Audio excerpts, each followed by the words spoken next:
Sa ngalan ng Ama at ng Anak at ng Espiritu Santo, Amen. ang pagpapala at kapayapaan mula sa Diyos na Ama natin at sa Panginoong Hesukristo naway sumainyo. At sumayo rin. Mga kapatid, upang tayo ay maging marapat gumanap sa banal na pagdiriwang, aminin natin at pagsisihan ang ating mga kasalanan. Inaamin ko sa makapangyarihang Diyos at sa inyo mga kapatid, na lubha akong nagkasala sa isip, sa salita at sa gawa, at sa aking pagkukulang. Kaya isinasamo ko sa mahal na Birhen Maria, sa lahat ng mga anghel at mga banal, at sa inyo mga kapatid, na ako'y panalangin sa Panginoong ating Diyos. Kawaan tayo ng makapangyarihang Diyos, patawarin tayo sa ating mga kasalanan at patnubayan tayo sa buhay na walang hanggan. Amen. Panginoon, kaawaan mo kami. Panginoon, kaawaan mo kami. Kristo, kaawaan mo kami. Kristo, kaawaan mo kami. Panginoon, kaawaan mo kami. Panginoon, kaawaan mo kami.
Manalangin tayo. Ama naming makapangyarihan, kalugdan mo kami at pagbigyan na magkamit ng kaloob mong karagdagan upang sa maalab naming pananalig, pag-asa at pag-ibig, kami mamalaging tumatalima sa iyong kautusan sa pamamagitan ni Jesucristo, kasama ng Espiritu Santo, magpasawalang hanggan. Amen. Magsiupo ang lahat.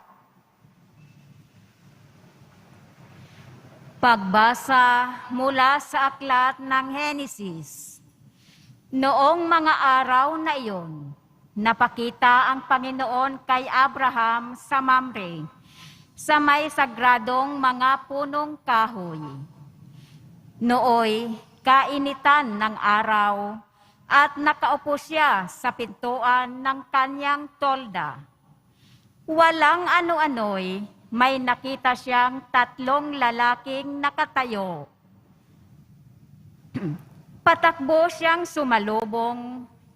Yumukod ng halos sayad sa lupa ang mukha at sinabi, "Mga Ginoo, kung inyong mamarapatin, magtuloy po kayo sa amin. Dito muna kayo sa lilim ng punong ito, at ikukuha ko kayo ng tubig na panghugas sa inyong mga paa. Magpapahanda tuloy ako ng pagkain para manauli ang lakas ninyo bago kayo magpatuloy sa inyong paglalakbay. Ikinagagalak ko kayong paglingkuran habang naririto kayo sa amin. Sila'y tumugon, "Salamat, ikaw ang masusunod." Si Abraham ay nagdudumaling pumasok sa tolda at sinabi kay Sarah, "Madali ka, kumuha ka ng 30 librang harina at gumawa ka ng tinapay." Pumili naman siya ng isang matabang guya sa kulungan at ipinaluto sa isang alipin. Kumuha rin siya ng keso at sariwang gatas at inihain sa mga panauhin kasama ang nilutong karne. Hindi siya lumalayo sa tabi ng mga panauhin habang sila'y kumakain. Samantalang sila'y kumakain, tinanong nila si Abraham, "Nasaan ang asawa mong si Sarah?" "Nandoon po sa tulda," tugon naman nito. Sinabi ng panauhin, "Babalik ako sa 1 taon sa ganito ring panahon, at pagbabalik ko'y may anak na siya." Ang salita ng Diyos. Salamat sa Diyos. Sino kayang tatanggapin sa templo ng puon natin? Sino kayang tatanggapin sa templo ng puon natin? Yaong mga masunurin na sa iyo'y nakikinig, at ang laging ginagaway naaayon sa matuwid. Kung mangusap ay totoo sa lahat at bawat saglit, yaong gawang paniniray, hindi niya naiisip. Sino kayang tatanggapin sa templo ng puon natin? Kailanman siya'y tapat makisama sa kapwa. Sa kanyang kaibigay, wala siyang maling gawa. Hindi siya nagkakalat ng di tunay na balita at itinatampok niya ang matapat sa lumikha. Sino kayang tatanggapin sa templo ng puon natin? Hindi siya humihingi ng patubo sa pautang, at kahit na anong gawi, hindi siya masuhulan, upang yaong walang salay, patawan ng kasalanan. Ang ganitong mga tao'y mag-aani ng tagumpay. Sino kayang tatanggapin sa templo ng puon natin?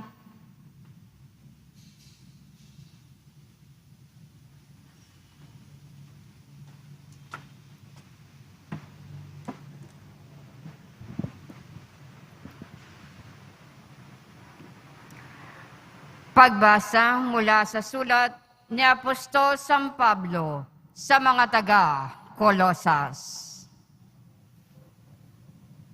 Mga kapatid, nagagalak ako sa aking pagbabata ngayon, alang-alang sa inyo, sapagkat sa pamamagitan nito'y naipagpapatuloy ko ang paghihirap na kailangan pang gawin ni Kristo para sa simbahan na kanyang katawan.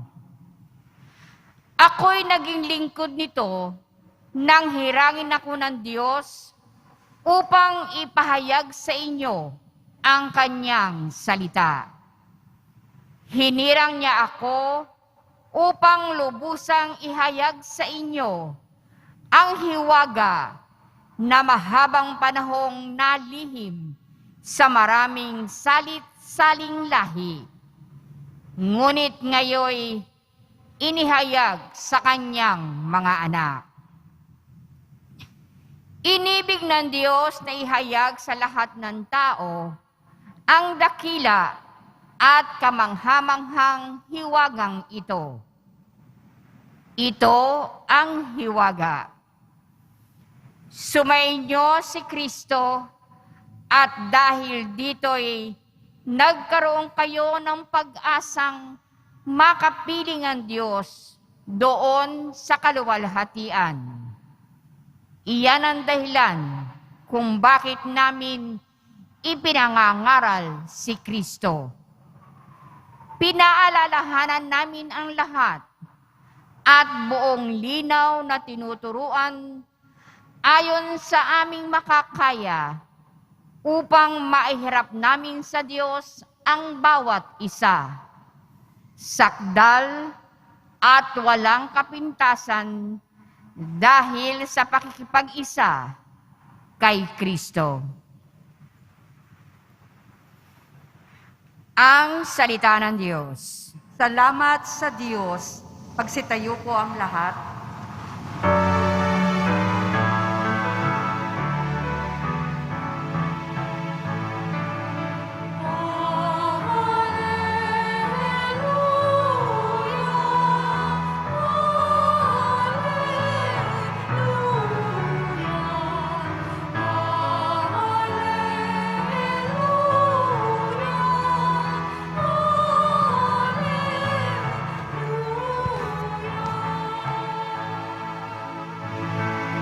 Ang salitang mula sa Diyos, kapag isinang sa loob, ay mamumunga ng lubos.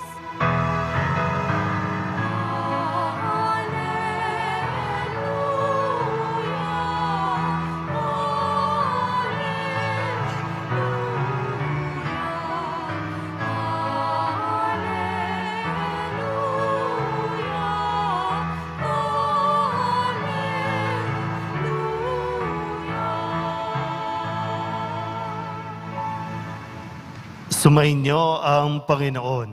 At sumaiyo rin. Ang mabuting balita ng Panginoon ayon kay San Lucas. Papuri sa iyo, Panginoon. Noong panahong iyon, pumasok si Jesus sa isang nayon. Malugod siyang tinanggap ng isang babaeng nagngangalang Marta sa tahanan nito. Ang babaeng ito'y may isang kapatid na Maria ang pangalan. Naupo ito sa paanan ng Panginoon at nakinig sa kanyang itinuturo. Alalang-alala si Marta sapagkat kulang ang kanyang katawan sa paghahanda, kaya't lumapit siya kay Jesus at ang wika, Panginoon, sabihin nga po ninyo sa kapatid kong, tulungan naman ako. Ngunit sinagot siya ng Panginoon, Marta, Marta, naliligalig ka at abalang-abala sa maraming bagay. Ngunit isa lamang ang talagang kailangan. Pinili ni Maria ang lalong mabuti at ito'y hindi aalisin sa kanya. Ang mabuting balita ng Panginoon. Pinupuri ka namin, Panginoong Heso Kristo. Magsiupo ang lahat. Isang magandang umaga po sa inyong lahat. Palapakan natin ang Poong Jesus Nazaren.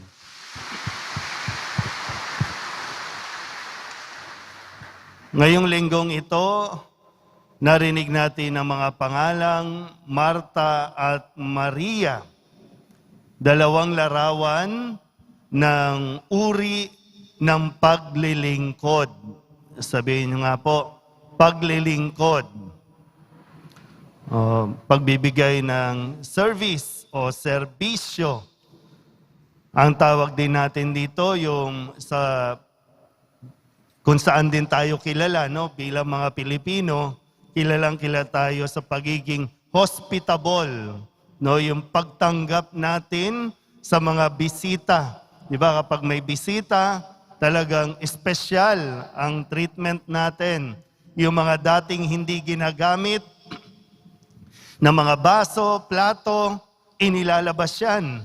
Kapag may espesyal tayong bisita, lahat, no, yung kwarto, lilinisin, papalitan ng punda, papalitan ng cover, talagang ipinaparamdam natin sa bisita, sa bumibisita sa atin, kung gaano ka kasaya, kung gaano ka honor, no, na dumating siya sa inyong tahanan. Sabihin nyo nga ulit, paglilingkod. Yan. So, napakalaking privilege, no, para sa magkakapatid, no, na si Marta, Maria. Hindi ko alam kung nasaan si Lazaro.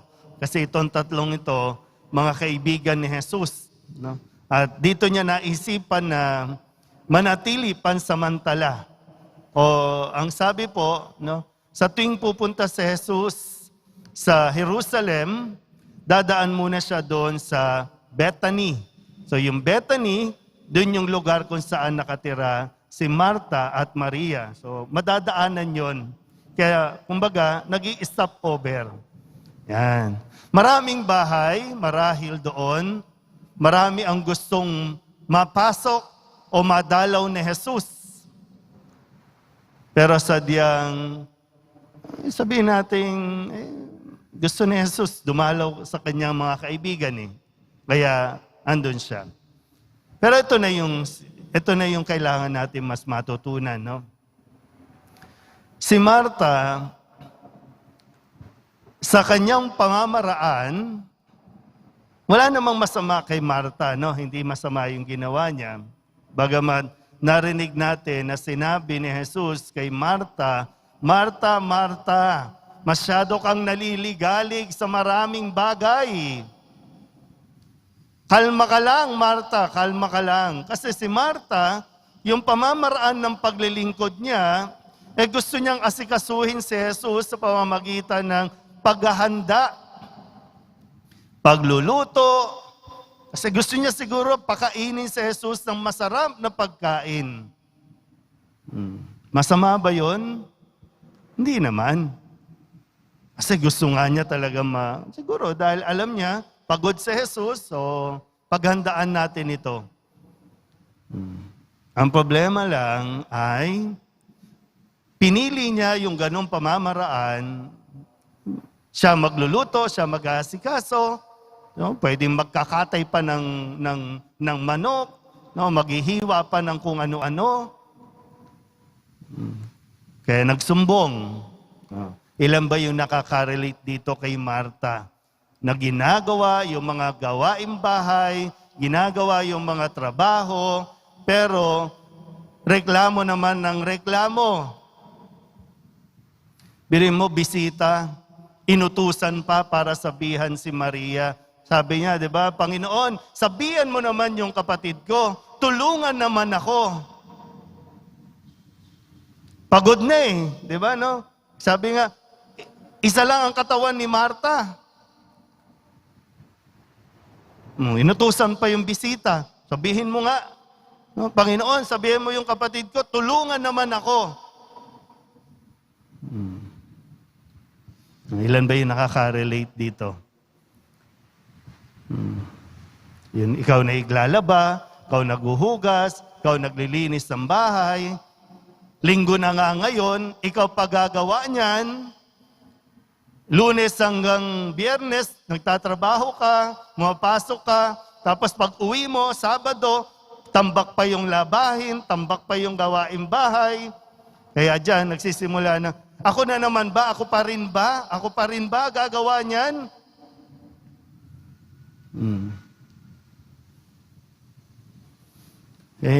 Tingnan natin yung isa.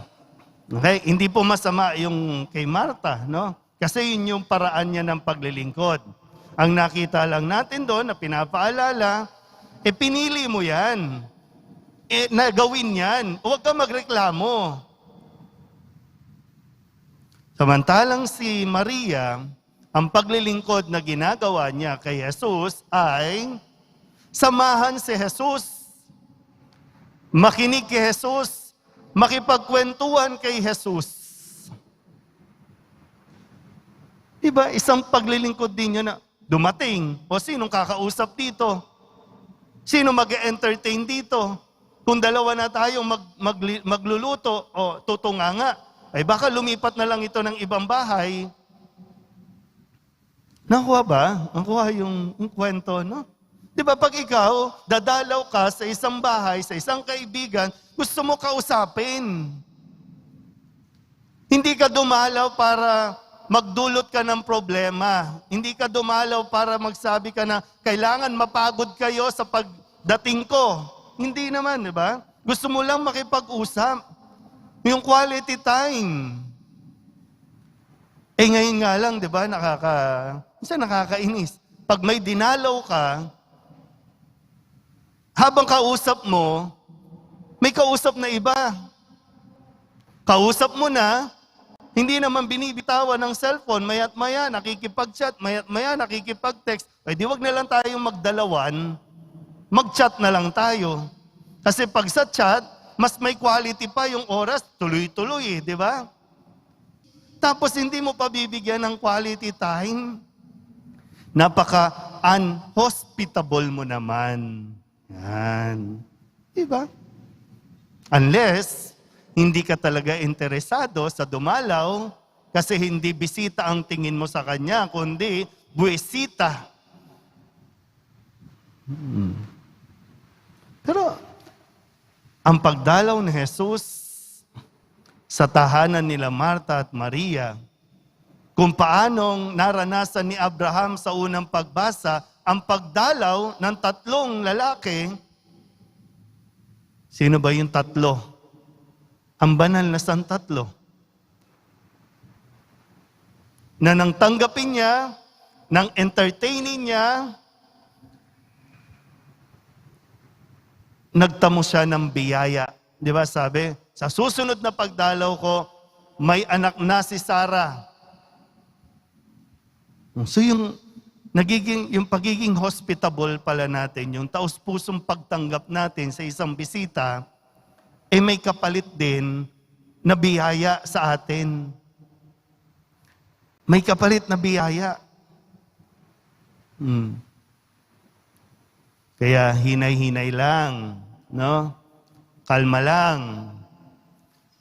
Minsan lagi kong pinapaalala, no? Dahil ako po ay in charge sa formation ng mga organisasyon dito po sa simbahan ng Quiapo.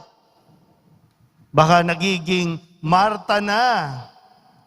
Sabihin nyo nga sa mga naglilingkod sa simbahan, huwag kang Marta. Nawala na ako rito. Asan yung mga tao dyan? Nawala na tuloy. Wala tuloy sila habang pinapangaralan. Hindi naman, ayun. Di ba? Baka nagiging Marta ang mga naglilingkod sa simbahan.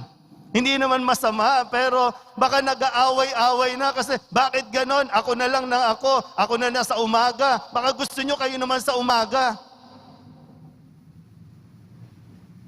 Pati sa lay minister, no? Sakristan, lektor, kolektora, ihos, mga kababaihan.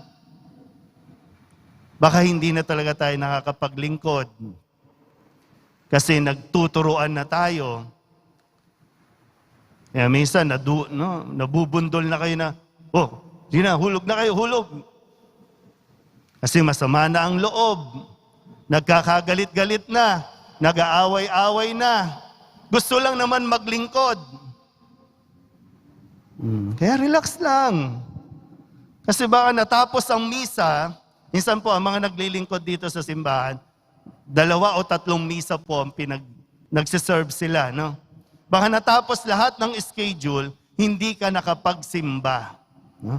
Lagi ko nire-remind yan Nag-serve ka, pero hindi ka nakapagsimba. Kasi nga, aligaga ka. Masyado kang maligalig. So, ganun din nawa, no? Sa buhay natin, sana tanggapin natin si Jesus. Gusto ni Jesus pumasok sa ating buhay. Tandaan niyo, gustong pumasok. So, nasa sayo po kung alin ang pipiliin mo na pamamaraan. Wala namang masama sa pareho, no? Pero kailangan mong piliin at kung ano man ang piliin mo, gawin mo ng masaya.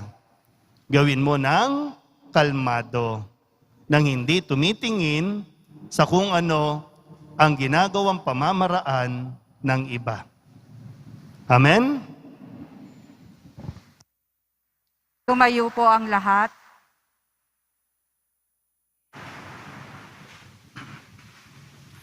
Ipahayag natin ang ating pananampalataya. Sumasampalataya ako sa Diyos amang makapangyarihan sa lahat na may gawa ng langit at lupa. Sumasampalataya ako kay Jesucristo, iisang anak ng Diyos, Panginoon nating lahat. Nagkatawang tao siya lalang ng Espiritu Santo. Ipinanganak ni Santa Maria Birhen. Pinagpakasakit ni Poncio Pilato. Pinako sa krus na matay nilibing. Nanaog sa kinaroroonan ng mga yumao. Nang may 3 araw, nabuhay na mag-uli. Umakyat sa langit, naluluklok sa kanan ng Diyos amang makapangyarihan sa lahat. Doon magmumula ang paririto at hukom sa nangabubuhay at nangamatay na tao. Sumasampalataya naman ako sa Diyos Espiritu Santo, sa banal na simbahang Katolika, sa kasamahan ng mga banal, sa kapatawaran ng mga kasalanan, sa pagkabuhay na muli ng nangamatay na tao, at sa buhay na walang hanggan. Amen. Dumudulog kami sa iyo, Ama, upang malugod naming maisabuhay ang iyong pag-ibig, nang sa gayoy magiliw at mabuti naming mapakitunguhan at mapaglingkuran ang aming kapwa. Buong tiwala kami dumadalangin. Ama, dinggin mo ang aming panalangin. Ama, dinggin mo ang aming panalangin. Para sa mga namumuno ng simbahan at pamahalaan, makinig at tumaliwan nawa sila sa iyo, Ama, upang mapanibago sila tungo sa pagpapakumbaba at katapatan sa paglilingkod. Manalangin tayo. Ama, dinggin mo ang aming panalangin. Para sa mga nag-aalay ng kanilang mga sarili sa pangangalaga sa kanilang pamilya, mga may sakit at mga lubhang nangangailangan, maging matyaga nawa sila sa pagpapasensya, makasumpong nawa sila ng galak at pag-asa sa kanilang pinaglilingkuran. Manalangin tayo. Ama, dinggin mo ang aming panalangin. Para sa mga lubhang nababahala dahil sa suliranin sa trabaho, tahanan at iba pang kadahilanan, gabayan mo nawa sila, Ama, upang malampasan nila ang anumang kanilang dinadala. Manalangin tayo. Ama, dinggin mo ang aming panalangin. Para sa mga may sakit, matatanda, may kapansanan, at mga nasabingit ng kamatayan, aliwin nawa sila ng Espiritu mo, Ama, upang sa kanilang pagdurusa, maalala nila kaisa nila si Jesus. Manalangin tayo. Ama, dinggin mo ang aming panalangin. Sa ilang sandali ng katahimikan, itaas natin sa Diyos ang ating personal na kahilingan. Gayon din, ang mga taong lubos na nangangailangan ng ating panalangin. Manalangin tayo. Ama, dinggin mo ang aming panalangin. Amang mapagmahal, dinggin mo ang aming panalangin upang maging sensitibo at bukas kami sa mga nangangailangan na sumasalamin kay Kristong nabubuhay at naghahari magpasawalang hanggan. Amen. Magsiupo ang lahat.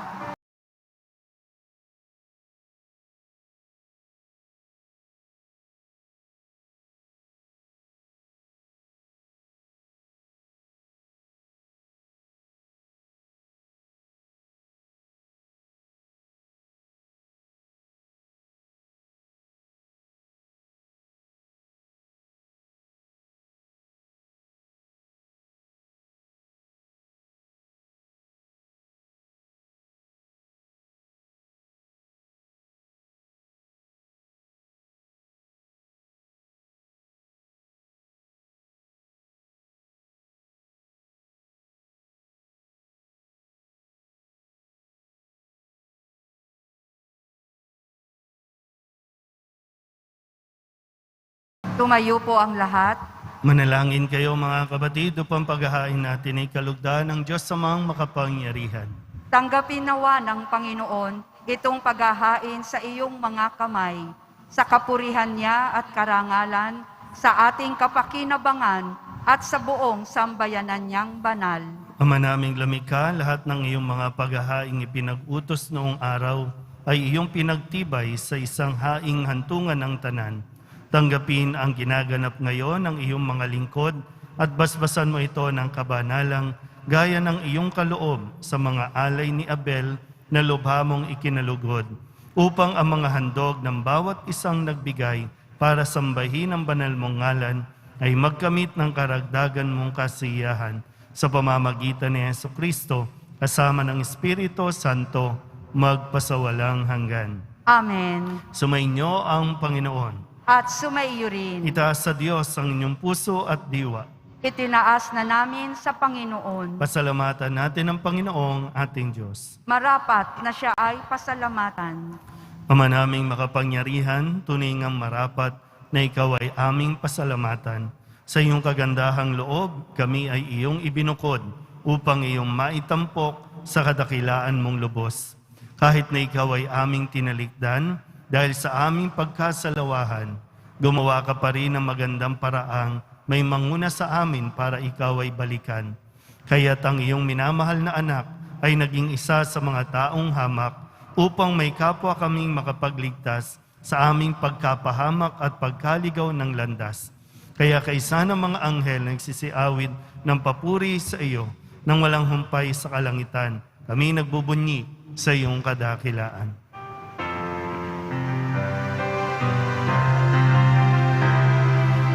Santo, Santo, Santo, Panginoong Diyos ng mga hukbo na bumulo, ang langit at lupa ng kadakilaan mo. Hosana sa kaitaasan, pinakalang na paririto sa ngalan ng Panginoon. Hosana sa kaitaasan. Lumuhod po ang lahat.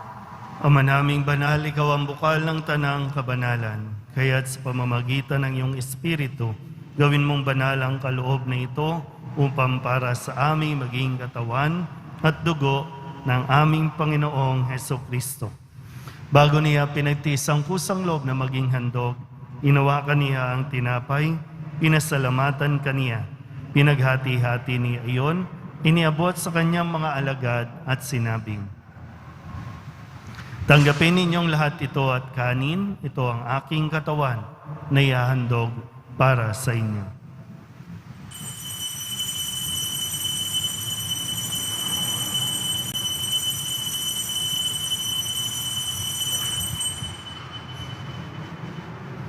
Gayun din naman nang matapos ang hapunan, hinawakan niya ang kalis, muli kaniyang pinasalamatan.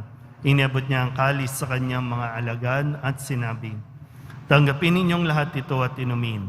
Ito ang kalis ng aking dugo, ng bago at walang hanggang tipan. Ang aking dugo na ibubuhos para sa inyo at para sa lahat, sa ikapagpapatawad ng mga kasalanan. Gawin ninyo ito sa pag-alaala sa akin.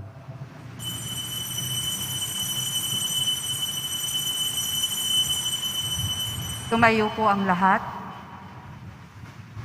Ipagbunyi natin ang misteryo ng pananampalataya. Si Kristo'y namatay, si Kristo'y nabuhay, si Kristo'y babalik sa wakas ng panahon. Ama, ginagawa namin ngayon ang pag-alaala sa pagkamatay at muling pagkabuhay ng iyong anak, kaya tiniaalay namin sa iyo ang tinapay na nagbibigay buhay at ang kalis na nagkakaloob ng kaligtasan. Kami nagpapasalamat dahil kami iyong minarapat na tumayo sa harap mo para maglingkod sa iyo. Isinasamo namin kami magsasalo-salo sa katawan at dugo ni Kristo ay mabuklod sa pagkakaisa sa pamamagitan ng Espiritu Santo. Ama, lingapin mo ang iyong simbahang laganap sa buong daigdig. Puspusin mo kami sa pag-ibig kay San Francisco na aming Papa, at ni Jose na aming Obispo, at ng Tanang Kaparian.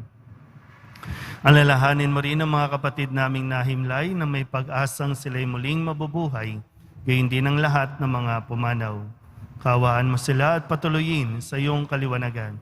Kawaan mo at pagindapating kaming lahat na makasalo sa iyong buhay na walang wakas. Kay sana mahal na Birhen Maria na Ina ng Diyos, ng kabiyak ng puso niyang sa San Jose.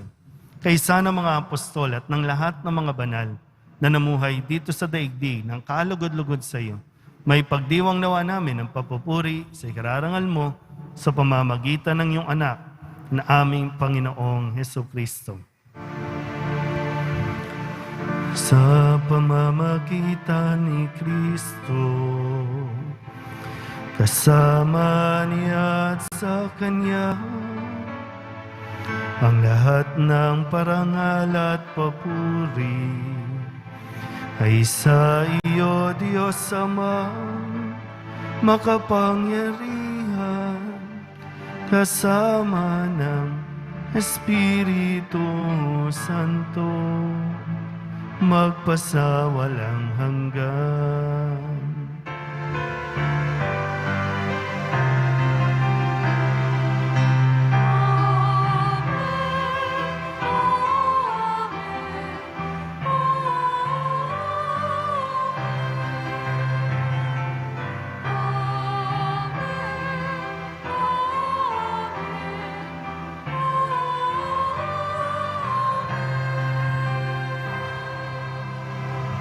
Buong kababaang loob tayong tumawag sa ating Panginoon ng Ama namin.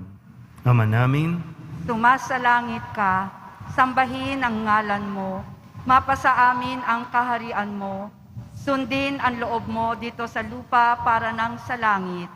Bigyan mo kami ngayon ng aming kakanin sa araw-araw, at patawarin mo kami sa aming mga sala, para nang pagpapatawad namin sa nagkakasala sa amin.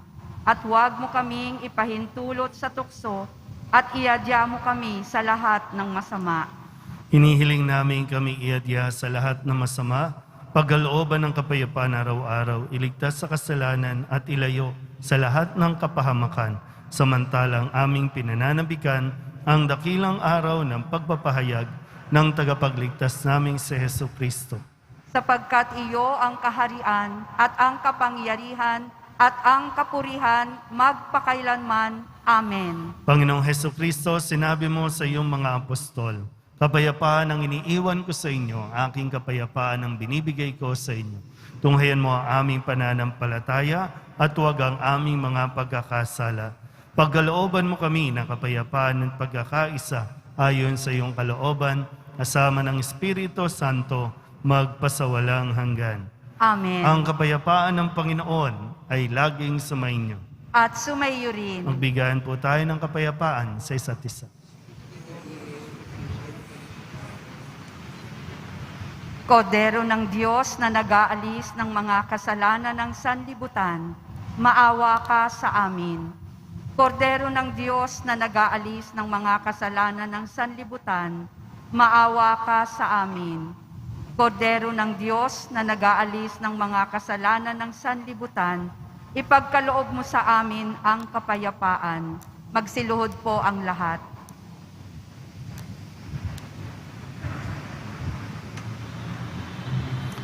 Ito ang kordero ng Diyos. Ito ang nag-aalis ng kasalanan ng sanlibutan. Mapalad ang mga inaanyayahan sa kanyang piging.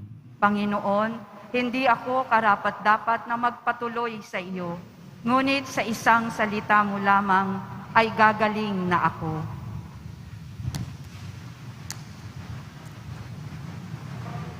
Katawan ni Kristo, Amen.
Manalangin tayo.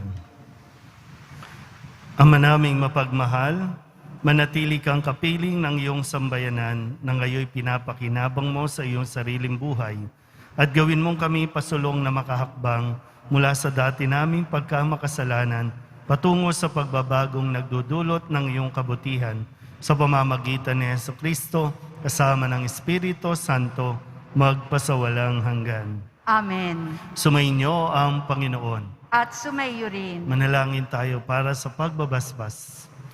Mahal na po ang Jesus Nazareno, inihayag mo sa pamamagitan ng krus ang walang maliw na pag-ibig ng Diyos sa sangkatauhan. Pakinggan mo ang kahilingan ng iyong angkan na nagsusumamo sa iyo. Makamtanawa nila ang inyong katugunan at tanggapin ang kasagutan na may utang na loob na tinatanaw. Basbasan din po ninyo ang mga dala-dala nilang mga imahin at dasalan at lahat ng mga may karamdaman. Sa pamamagitan ng bendisyon na ito, naway maalala nila ang pangako nila noon sa binyag na ikaw ay kanilang ibigin at paglilingkuran bilang Panginoon magpasawalang hanggan. Amen. At pagpalain kayo na makapangyarihang Diyos, Ama at Anak at Espiritu Santo. Amen. Mayo kayong taglay ang kapayapaan ng poong Jesus Nazareno. Salamat sa Diyos. Magandang umaga po.